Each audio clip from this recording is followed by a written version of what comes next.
Excellence, mérite et dynamisme sont les maîtres mots de votre émission Winners. Tout cela pour inciter en vous l'envie d'être meilleur dans vos entreprises.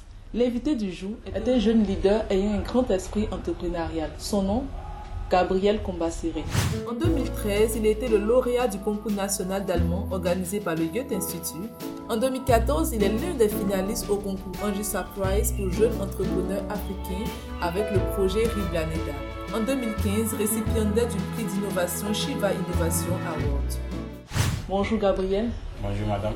Et félicitations pour vos distinctions. Merci. Vous avez participé au concours Angie Surprise. Quel était l'objectif de ce concours?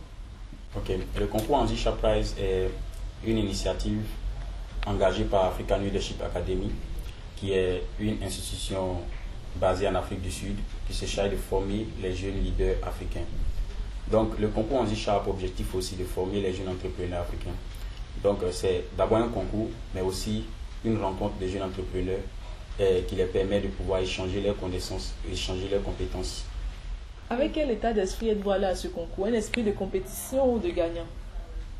Ok, lorsque j'ai parti en Zisha, je suis parti d'abord avec l'esprit de gagner, pour le savoir, parce que à tout concours, on a cet esprit-là. Mais il faut savoir qu'en Zisha développe encore autre chose qui est la rencontre, comme je l'ai dit, et le partage d'expérience.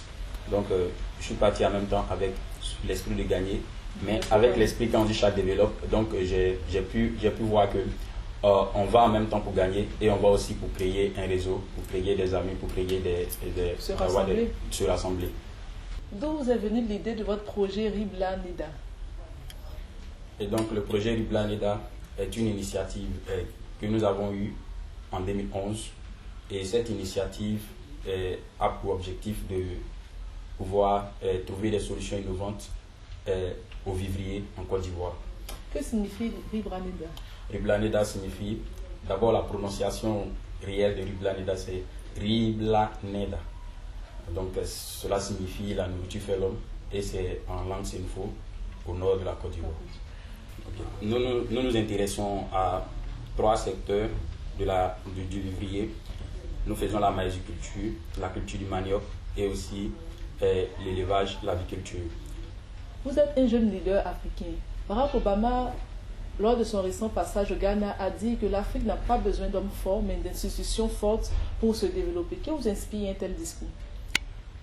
Et je pense, je vais inscrire d'abord ce discours dans le contexte dans lequel ce discours a été prononcé, qui était au sommet global pour les jeunes entrepreneurs. Donc, en disant cela, je pense que le président fait allusion aux institutions, aux entreprises que les jeunes entrepreneurs africains créent, qui peuvent devenir des success stories dans le monde, qui peuvent impacter le monde entier. Donc, l'Afrique a besoin plutôt d'entreprises fortes, d'initiatives fortes, d'associations fortes, d'organisations fortes. Donc, les jeunes entrepreneurs doivent créer des organisations fortes qui vont impacter le monde.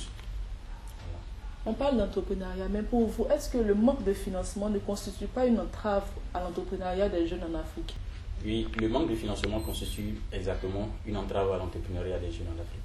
Parce que le dernier rapport du programme type, Tony Elumelu Entrepreneurship Programme, a démontré que les jeunes entrepreneurs n'ont pas véritablement le financement qu'il faut pour commencer leur projet. Mais cela n'est pas forcément le seul problème aujourd'hui en Afrique. Il y a aussi le problème de coaching parce que les études montrent que les jeunes entrepreneurs, les startups qui naissent, n'ont pas de mentors, n'ont pas de conseillers pour les conseiller. Donc ces startups tombent déjà dès leur création. Donc on a besoin aussi des mentors, de stratégies pour pouvoir développer les startups qui naissent en Afrique.